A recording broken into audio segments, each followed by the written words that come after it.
Hello mga katropa, marami sa atin ang nakaranas ng ganitong problema o hindi lumalabas ang data connection sa ating mga SIM. Okay, so kahit pa may internet promo or may unli promo ang ating mga SIM, pero hindi tayo makapag-internet, hindi tayo makapag-YouTube.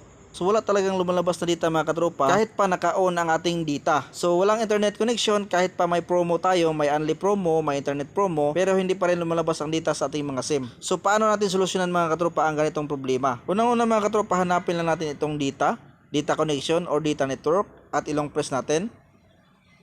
At direct tayo mga katropa dito sa dual SIM and mobile network sa settings ng ating mga cellphone. Okay, so hanapin natin mga katropa itong data traffic management or data management.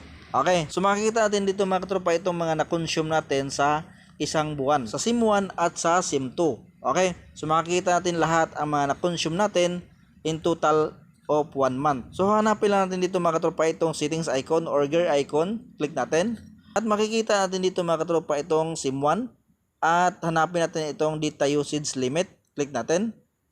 At dapat mga katropa naka-off itong daily data usage limit. Okay, so kapag naka-on yan mga katropa at aabot na sa limit, automatic mamamatay ang inyong data kahit pa may internet promo. At dito naman sa monthly data usage limit, dapat naka-off. Dito naman sa SIM 2 mga katropa, dapat naka-off itong data usage limit. So SIM pa rin, SIM 1 at SIM 2. So dapat naka-off ang data usage limit. So pangalawa mga katropa ay hahanapin natin ang SIM toolkit sa ating settings. Okay, so open natin ang settings ng ating mga cellphone. At scroll down, hanapin lang ang apps and permission or apps manager. I-direct nyo lang sa apps manager. Click nyo lang. At dito natin makikita mga katropa lahat ng application, built-in application at mga na-download natin na mga apps. Okay, so hanapin natin dito mga katropa ang SIM toolkit. So ito mga katropa, kung nakita nyo na, i-click nyo lang ang SIM toolkit. At i-click itong storage. Tapos mga katropa, i-clear data.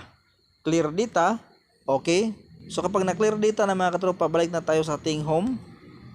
At ngayon, i-on natin ang ating data. Okay, susubukan natin mag-internet. Try natin sa YouTube. So yun mga katropa, back to online. So ibig sabihin, meron ng internet connection ang ating data.